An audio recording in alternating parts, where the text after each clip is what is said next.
মাধ্যমিকের ইতিহাস class 10-এর history, সংঘবদ্ধতার গোড়ার কথা, বৈশিষ্ট্য বিশ্লেষণ, 4র্থ অধ্যায়। তোমরা সবাই মন দিয়ে শোনো, লেখো, সবাই লাইক অ্যান্ড সাবস্ক্রাইবটা কিন্তু দিয়ে দিও।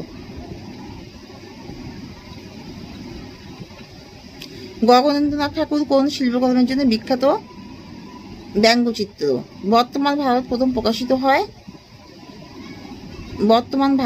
প্রকাশিত হয় উদ্বোধন পত্রিকায়। জমিদার সভা ছিল একটি রাজনৈতিক সংগঠন।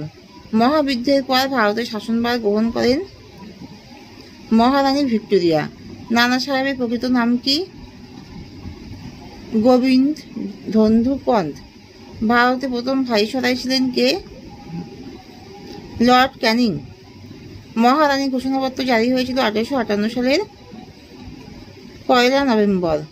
কোম্পানির আমলে শেষ গভর্নর জেনারেল ছিলেন লর্ড ক্যানিং।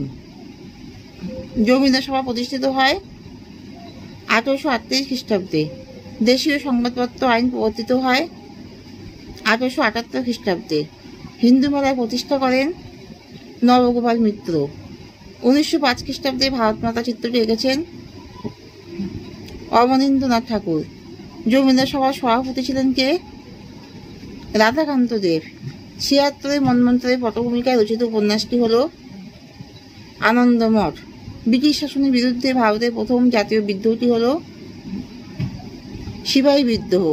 সিপাহী বিদ্রোহের সময় অযোধ্যায় বিদ্রোহীদের নেতৃত্ব দেন বেগম হযরত মহল।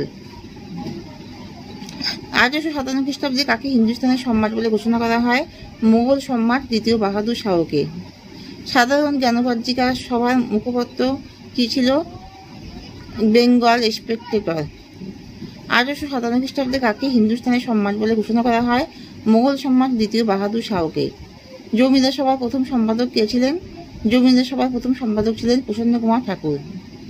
1857 বিদ্রোহকে কারা সিপাহী বিদ্রোহ বলেছেন? জন কে, রাজনারায়ণ বসু প্রমুখ।